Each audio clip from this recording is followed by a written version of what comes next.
Good morning प्यारे बच्चों। पिछले एपिसोड में हम लोगों ने देखा था कि समांतर श्रेणी के n पदों का योगफल का सूत्र क्या होता है और उस सूत्र पे आधारित प्रश्नों को किस प्रकार हल करते हैं। इस पर असाइनमेंट दिया गया था जिसे हल करके आप लोगों ने हमारे पास भेजा। अमूमन सभी बच्चों का उत्तर सही है और लगाने का तरीका भी सही है। इससे हम उम्मीद कर रहे हैं कि आप पढ़ाए गए अभ्यास को अच्छी तरह से समझ भी ले रहे हैं। आज उसी चैप्टर को आगे बढ़ाते हुए कुछ और प्रश्नों को हल करना सीखेंगे। जैसे कि यहाँ पर एक प्रश्न दिया गया है। प्रश्न है, यदि किसी एपी के प्रथम n पदों का योगफल 4n-n² है तो इसका प्रथम पद S1 क्या है? प्रथम दो पदों का योग क्या है? इसका दूसरा पद क्या है? इसी प्रकार तीसरे, 10वें और 11वें पदों को ज्ञात कीजिए। यह प्रश्न कुछ लंबा जरूर दिख रहा है लेकिन आसान सा प्रश्न है। आइए इसे हल करने की कोशिश करते हैं। दिया है किसी एपी के प्रथम n पदों का योगफल 4n-n² है। n पदों के योगफल को Sn से दिखाते हैं तो Sn बराबर दिया गया है 4n-n²। दिया है Sn = 4n-n²। यह n पदों के योगफल का मान दिया गया है। अब इसमें यदि n = 1 रखते हैं तो S1 हमें प्राप्त होगा, यानी कि एक पद का योगफल, और प्रथम पद और एक पद का योगफल बराबर ही होगा। तो जितना प्रथम पद होगा उतना ही एक पद का योगफल आएगा। तो S1 जो होगा वो A1 के बराबर आता है। अब n बराबर 2 रखेंगे तो दो पदों का योगफल, यानी कि कोई एपी, यदि हमारे पास एपी बन रही है, अगर हमारे पास एपी बन रही है A1, A2, A3, तो S2 का मतलब कि यहाँ से लेके यहाँ तक का योगफल ये S2 बनाएगा। S3 का मतलब कि यहाँ से लेके यहाँ तक का योगफल S3 होगा। और यदि हम S3 में से S2 को घटा देते हैं तो हमें थर्ड वाला मान प्राप्त होता है, यानी कि तीन पदों का योगफल में से दो पदों के योगफल को घटा देते हैं तो सिर्फ हमें A3 मिलेगा। यहाँ से एक और बात मिलती है कि A3 निकालने के लिए हम S3 - S2 कर सकते हैं। इसी प्रकार हम यदि AN निकालना चाहते हैं तो Sn-1 द्वारा भी हम AN का मान निकाल सकते हैं। तो आइए सबसे पहले दिया गया है Sn = 4n-n²। इसको हम लोग इसके माध्यम से हम देखते हैं कि क्या क्या हम निकाल सकते हैं। तो हमें निकालना है इसका प्रथम पद क्या है। तो n बराबर 1 रखने पर S1 मिलेगा हमें 4 × 1 का वर्ग बराबर 4 ऋण 1 बराबर 3। S1 ही प्रथम पद होगा, अतः प्रथम पद A1 = 3। इस प्रकार हमें प्रथम पद A1 मिल गया 3। हमें दो पदों का योगफल निकालना है, तो इसका मतलब कि यदि n = 2 रखते हैं तो दो पदों का योगफल मिल जाएगा। तो n बराबर 2 रखने पर S2 जाएगा यहाँ पे, और यहाँ पे जाएगा 4 × 2 ऋण 2 का वर्ग बराबर 8 ऋण 4 बराबर 4, यानी कि दो पदों का योगफल, यानी कि A1 और A2 इनका योगफल निकालेंगे तो वह मिलेगा हमें 4 मिल रहा है। अब हमें यदि दूसरा पद निकालना होगा तो दो पदों के योगफल में से एक पद का योगफल घटा देंगे तो दूसरा पद हमें प्राप्त हो जाएगा। लिखेंगे हम जानते हैं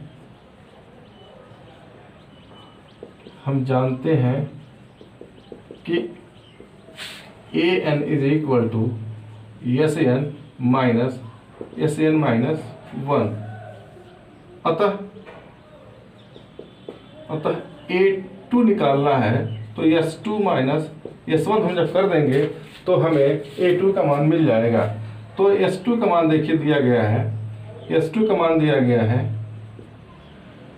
मान निकाले हैं 4 और ऋण S1 का मान निकाले हैं 3।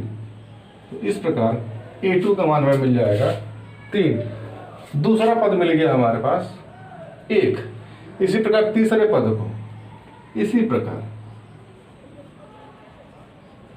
यदि हमें A3 निकालना है तो A3 निकालने के लिए हम S3 माइनस S2 हमें करना पड़ेगा, और S3 निकालने के लिए ये हो जाएगा 4 × 3 ऋण 3 का वर्ग, और S2 का मान निकाला गया है 4 बराबर 4 3 12 ऋण 9 और ऋण 4 3 ऋण 4 बराबर ऋण 1। इस तरीके से A3 हमने निकाला तो हमें मिल गया ऋण 1। अब हमें 10वां पद निकालना है। 8 10 बराबर निकालने के लिए S10 माइनस S9 हमें करना पड़ेगा। तो S10 निकालने के लिए 4 × 10 ऋण 10 का वर्ग और ऋण S9 4 × 9 ऋण 9 का वर्ग बराबर ये मिलेगा 40 ऋण 100 ऋण 36 ऋण 81 ऋण 60, और यहाँ पर मिलेगा ऋण 6 5 11 और 4 3 7 45 ये मिल जाएगा, प्लस ये मिलेगा हमें ऋण 15। इस तरीके से A10 का मान हमें जो प्राप्त होगा वह होगा ऋण 15। अब आइए हमें 90वें पद का मान निकालना है। इसी प्रकार तथा AN बराबर निकालना होगा तो SN माइनस -1 करेंगे। SN का मान दिया गया है 4n माइनस n स्क्वायर ऋण SN -1 तो 4n -1 minus n -1 whole square. ये जब मान करेंगे, इसको जब सॉल्व करेंगे तो हमें AN का मान प्राप्त हो जाएगा। आइए इसको सॉल्व करते हैं। तो ये मिलेगा 4n माइनस n स्क्वायर, और यहाँ मिलेगा 4n minus 4 minus n square plus 2n minus 1। n minus 1 को होल स्क्वायर करेंगे तो ये मिलेगा हमें minus n square plus 2n minus 1, क्योंकि इसके पहले माइनस लगा हुआ है। इसको और सॉल्व करेंगे, यहाँ पे बीच में माइनस है। 4n minus n square minus 4n plus 4 minus plus n square minus 2n और प्लस 1। ये माइनस जब जाएगा तो सारे के सारे चिन्हों को बदल देगा। ये प्लस 4n, ये 4n कैंसिल हो जाएगा, ये n स्क्वायर, ये n स्क्वायर कट जाएगा। यहाँ से मिलेगा हमें 4 और 1 5 5n और ऋण 2n, सॉरी 5 ऋण 2n, 5 ऋण 2n। इस प्रकार से दिए गए श्रेणी का n वां पद 5 ऋण 2n आया हुआ है। उम्मीद करते हैं कि यह प्रश्न का जो हल है वो आपको अच्छी तरह से समझ में आ गया होगा। आइए इसी को आगे बढ़ाते हुए एक और प्रश्न हल करने का प्रयास करते हैं। आपको और अच्छी तरीके से समझ में आ जाएगा कि किस प्रकार से समांतर श्रेणी के n पदों का योगफल हम निकालते हैं। और जो इस अभ्यास के जो बाकी के प्रश्न हैं उन्हें आप इसी प्रकार हल कर लीजिए। अगर आप अभ्यास में कहीं कुछ प्रश्न समस्या आती है तो हमसे पूछिए, उस प्रश्न का आपको हल बताया जाएगा, उसके बारे में बताया जाएगा, समझाया भी जाएगा। आइए दूसरा प्रश्न देखते हैं। प्रश्न नंबर 2 देखते हैं।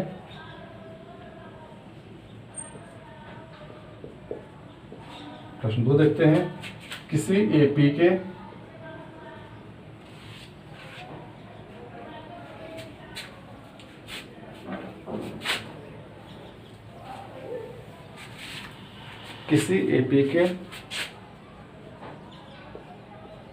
किसी समांतर श्रेणी, संक्षेप में एपी लिख देते हैं, एपी के तीसरे पर एपी के तीसरे और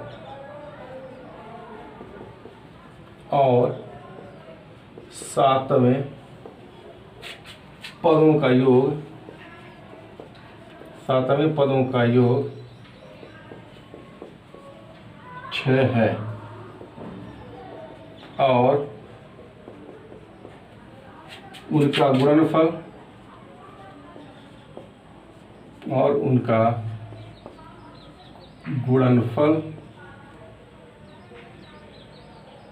उनका गुणनफल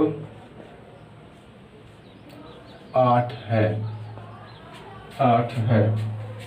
इस AP के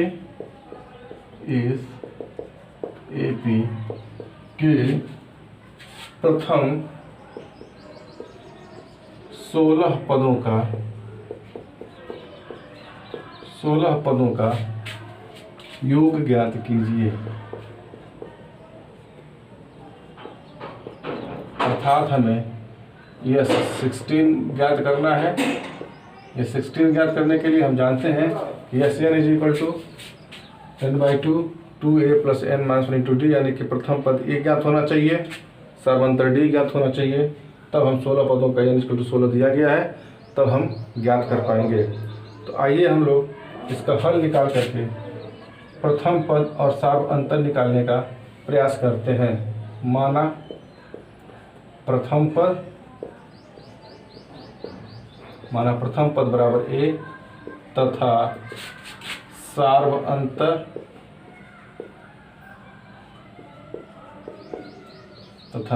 अंतर d है। माना प्रथम पद a तो सार्व अंतर d है। अतः सूत्र an बराबर a + n-1 × d से a3 मिल जाएगा हमें, a + 2d तथा a7 मिल जाएगा, a7 = a + 7d। प्रश्नानुसार तीसरे और सातवें पदों का योग 6 दिया गया है, तो a + 2d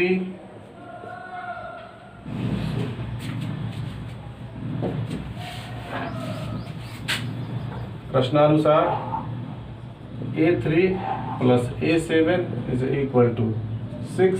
इसका मतलब हो जाएगा a + 2d और प्लस a + 7d, इन दोनों का योगफल 6 के बराबर हो जाएगा।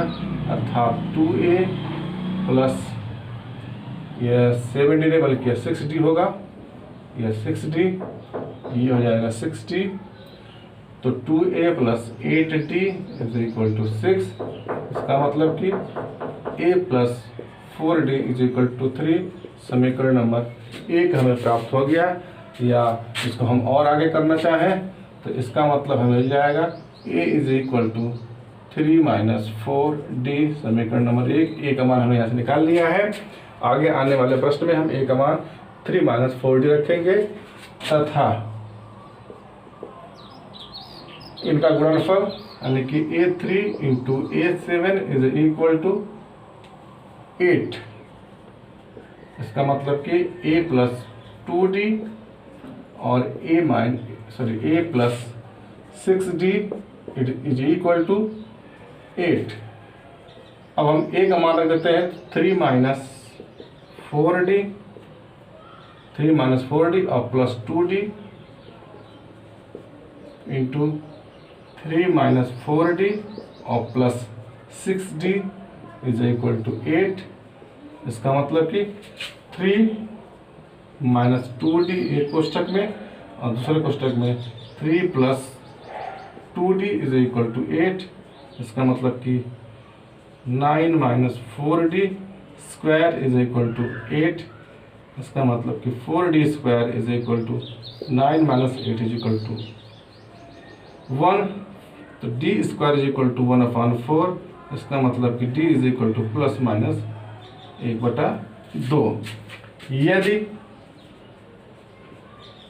d बराबर -1/2 तो a बराबर समीकरण नंबर 1 बना लीजिए 3 धन 4 × 1/2 बराबर 3 दूना 4, ये 5 आया। a का मान आ गया 5। और d बराबर 1/2, तो a बराबर 3 ऋण 4 गुणे 1/2, और यहाँ से हमें मिलेगा 1। अब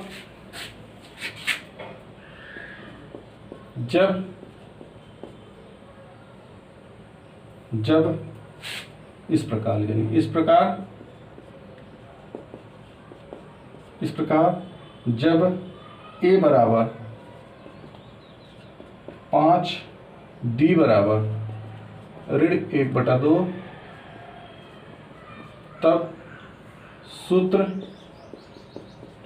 SN बराबर n/2 2a plus n-1 into D से यस 16 का मान निकालना है, तो यस 16 इज इक्वल टू 16/2 2 गुणे 5 धन 16 ऋण 1 गुणे ऋण 1/2, ये हो जाएगा 8, 2 × 5 10, और ऋण 15/2 बराबर 8 गुणे 5/2 बराबर 2 × 8 = 16, 2 × 8, ये 4 × 5 20।